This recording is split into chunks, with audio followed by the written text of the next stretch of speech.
dahulu orang yang suka ngakal-ngakali begitu. Kalau sekarang suka memalsukan situs sejarah makam, ya. Dulu kepada mereka Allah mensabdo dadi bedes, dadi monyet, kunu qiradatan khasiin. Nah, sebetulnya sebatas ngomong itu tentu juga enggak apa-apa. Enggak ada pihak yang perlu merasa dilecehkan, karena memang Quran nyata menyebut orang Yahudi itu kayak monyet yang suka ngakal-ngakali. Nah, terus apa salah kalau sekarang atau kapanpun ada kaum, ada orang suka ngakal-ngakali juga, lalu diserupakan kayak orang Yahudi. Di NU berdiri sebagai organisasi. Nah, gitu. Masya Allah, kok ada masalah ini piye. Repot juga ketika di atas itu orang yang nggak jeli tentang penggunaan bahasa, makna bahasa.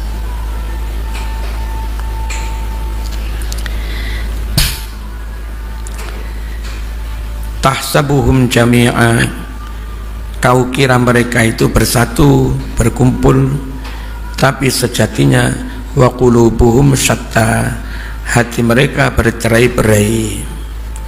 Wasaru kama qila, jadilah umat yang bercerai-berai itu seperti yang dikatakan dalam pepatah. Jadi apa?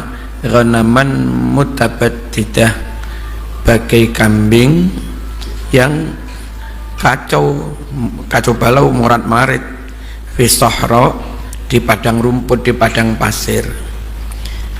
Ini penggunaan kata. Sekarang ada tokoh pejuang menjaga nasionalisme NKRI, menjaga situs-situs sejarah Indonesia, situs ulama, situs pahlawan, lagi digugat gara-gara itu begini, orang atau kaum yang suka ngakal-ngakali, ya, itu dalam Quran dulu kayak orang Yahudi yang suka ngakal-ngakali hukum, dilarang berburu ikan di hari Sabtu. Mereka memang tidak berburu ikan di hari Sabtu karena waya Sabat, Sabtuan, ibadah mereka Sabtu. Tapi mereka Jum'ah itu masang perangkap ikan di laut apa di sungai. Sabtu mereka ibadah, Ahad mereka ambil. Nah, intinya kalau menurut Quran kan kalau di hari Sabtu ikan itu banyak. Terus untuk menguji keimanan mereka, Allah perintahkan ibadahnya hari Sabtu. Akhirnya supaya tetap bisa menangkap ikan di hari Sabtu, Jum'ah perangkap ikan jaring sudah dipasang. Sabtu ikan pada nyangkut di jaring, Ahad mereka ngambil. Dengan begitu secara zahir mereka nggak mengambil ikan di hari Sabtu, secara zahir nggak menyalahi hukum.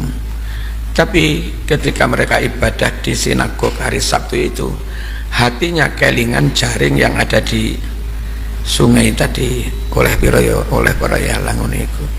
Jasadnya di tempat ibadah, hatinya di sungai, di tempat jaring itu.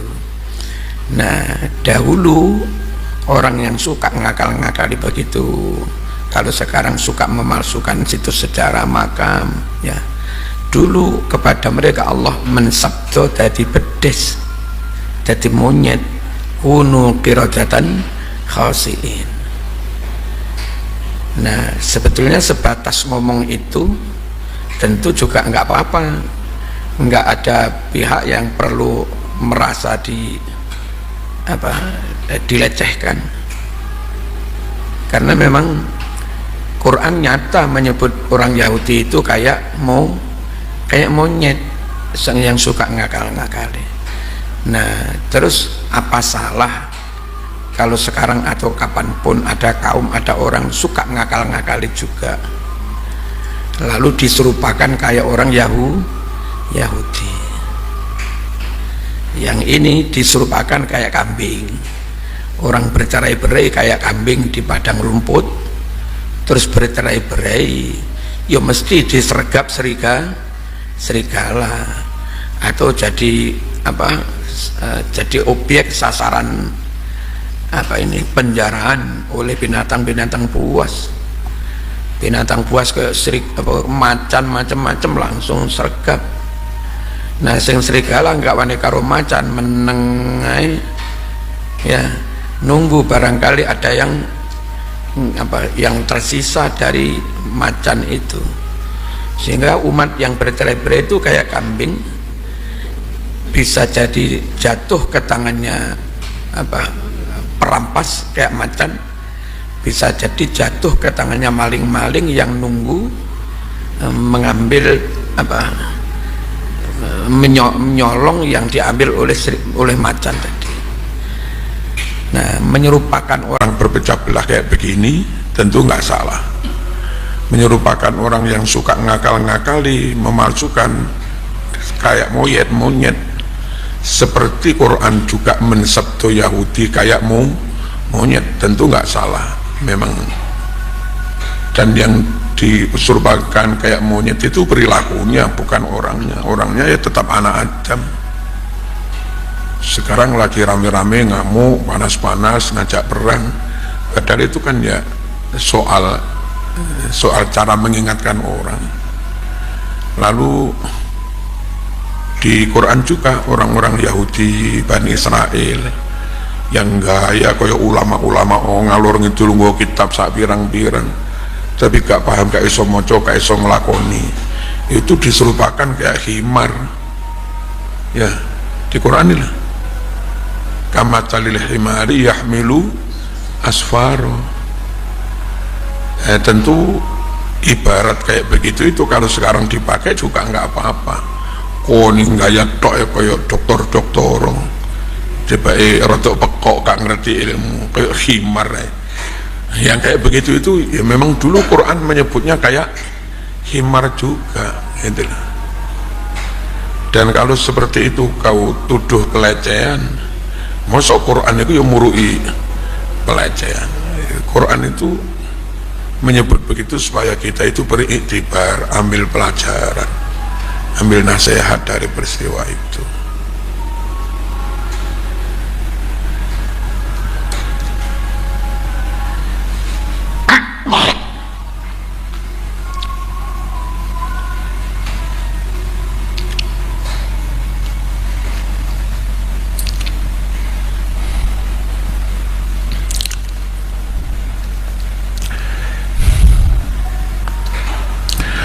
Bismillahirrahmanirrahim.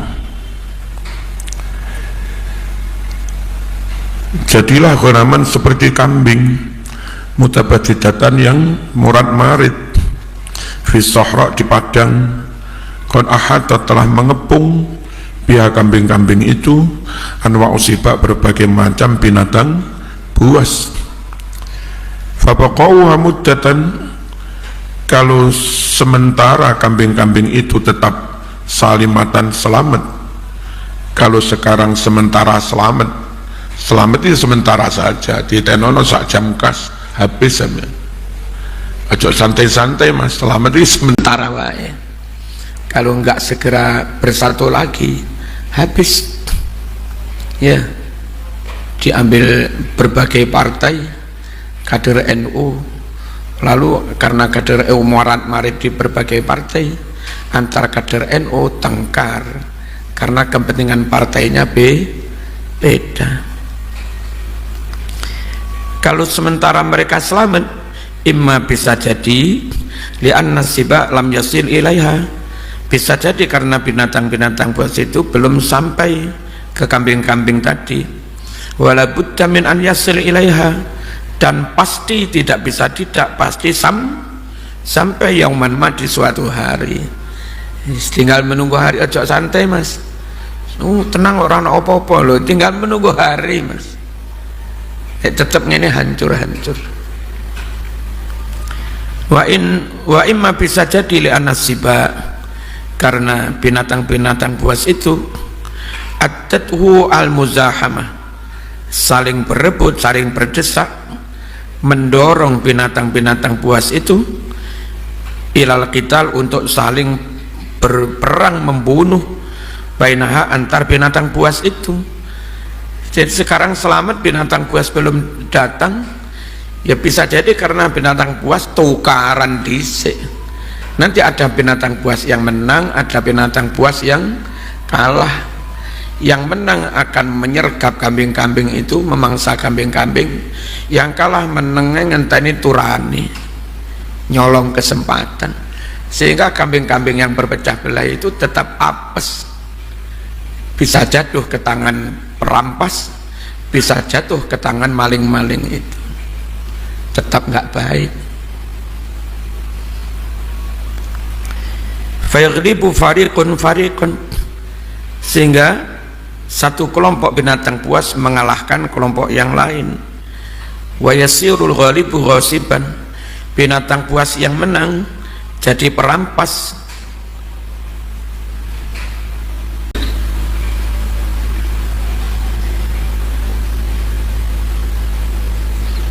Wal maghlubu sariqan, binatang buas yang kalah menjadi pencuri. Terus gimana posisi kambing? Fataqaul ghanam baina ghasibin wa sariq, ya, sehingga kambing-kambing itu jatuhnya, posisinya ada di antara binatang buas yang siap menyergap atau binatang buas yang sekedar terima mencuri kambing itu.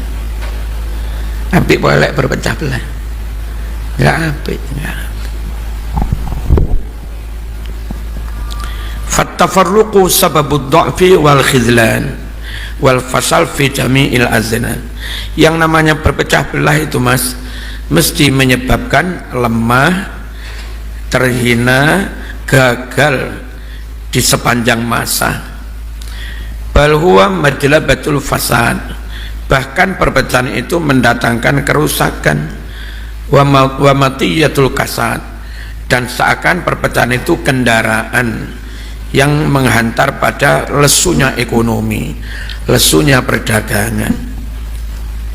Hari ini ada postingan gudang garam itu keuntungannya turun 81%, dan banyak perusahaan-perusahaan juga. Otomatis pajak yang masuk ke negara juga turun drastis, harga saham juga anjlok, ya, penerimaan pajak juga turun, terjun bebas.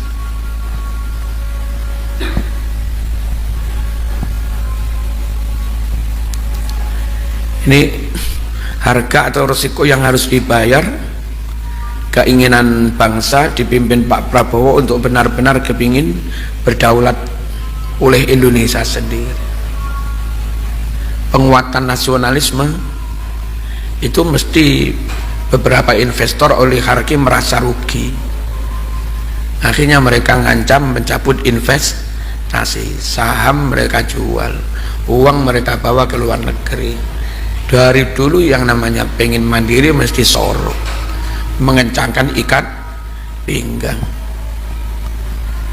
Makanya kalau menurut saya, kalau memang tekadnya pengen benar-benar berdikari, berdiri di atas kaki sendiri, berdaulat temenan, oke, lapar nggak apa-apa, tapi ayo bareng-bareng, jangan ada yang lapar ada yang kenyang. Dan sekaligus masyarakat sampai ke bawah diedukasi, ini pukung ya enak mas, telo ya enak mas, bote ya enak mas, uwi ya enak mas, gembili enak mas, ganyong ya enak, ya garut ya kena, bonggol gedang ya kena, rebung ya kena. Allah menyediakan banyak bahan makanan di alam ini, tinggal masyarakat modern Gen Z ini perlu diberitahu, dilatih bahwa itu juga makanan yang dulu kita, nenek moyang kita hidup ya dari makan yang kayak begitu-begitu, gadung ya enak, ya.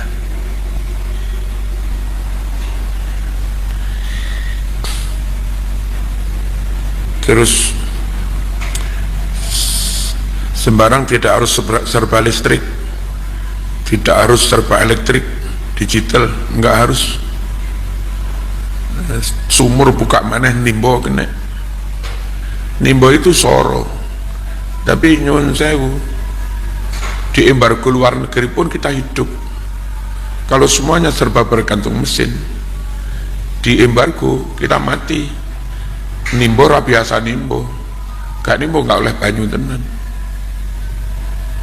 Ya, terbiasa makanan siap saji, nyaman, praktis, tapi di embargo mati. Jadi praktis itu enak, tapi terjadi ketergantungan. Kalau kita gelem soro, goreng dewe, masak dewe, gawe pawonan, gawe kayu. Lah nyumpet biar golek sandal-sandal lamo diobong. Kena gawe cedek geni. Hidup kayak begitu soro, tapi mau dihidak-hidak kayak apapun kita tetap eksis, tetap hidup. Orang kayak Singapura begitu, listrik diputus dari Riau, gas diputus dari Riau ngene. Tapi wong Trenggalek, wong Blitar Selatan, wong Malang Selatan, bah neng kutono opos gak urus panggah mangan, panggah masak. Sebetulnya lebih mandiri.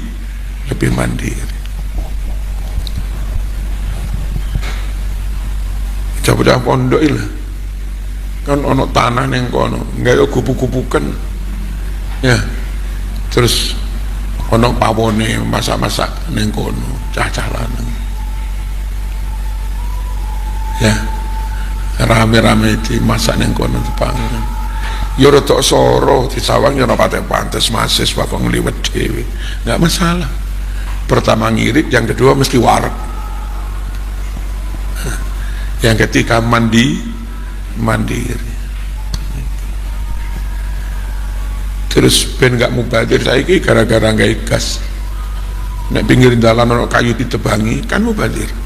Mesti dibuat dibiarkan sampai busuk.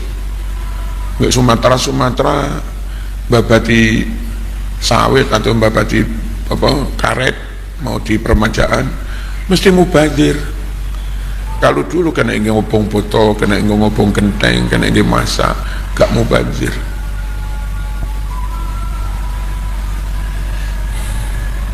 Menambil mandiri bil, Malang Selatan kayak iso nimbo lah, gaya. Nimbo limang timboy tangannya melecet pada gaya kayak wong kutho ae.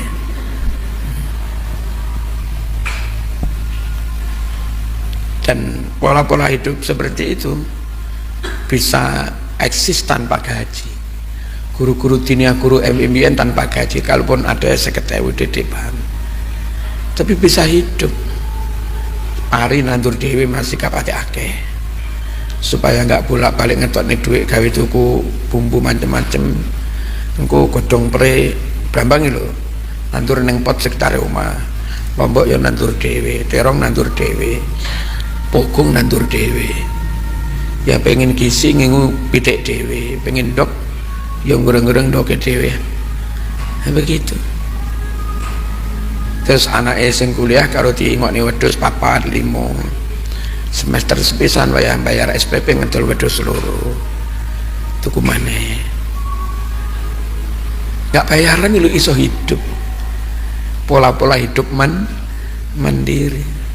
Bocah saiki enggak bayaran ya pusing.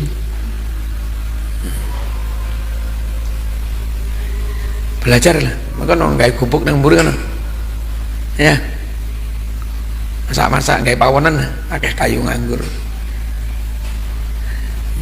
Mateng terus gorene ya pangan rame-rame nang kene, sing mangan ya sing urunan tok ae. Sampai pirang grup masak ngono kono.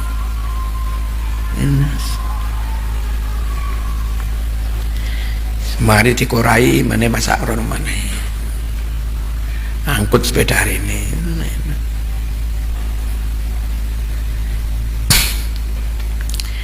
Bismillahirrahmanirrahim.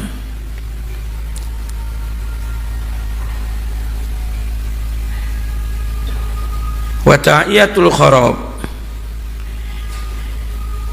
perpecahan menjadi pendorong adanya kerusakan. Wa damar kehancuran. Wa tahiyatul ar wassatar, bencana aib, wassatar ya aib, itu perpecahan.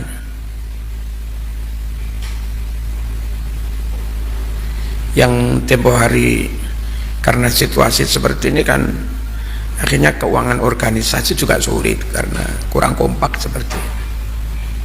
Terus pas acara dengan presiden ada Muhammadiyah, ada macam-macam tokoh kita yang sangat-sangat kita hormati, tahu-tahu dawuh di depan umum, ini Pak Presiden, ini bendara umum kami, ya anulah, kalau ada anulah.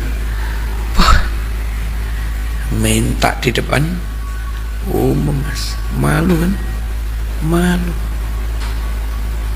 Dulu-dulu nggak pernah ada begitu, jangankan sampai PW saya nggak pernah kayak begitu.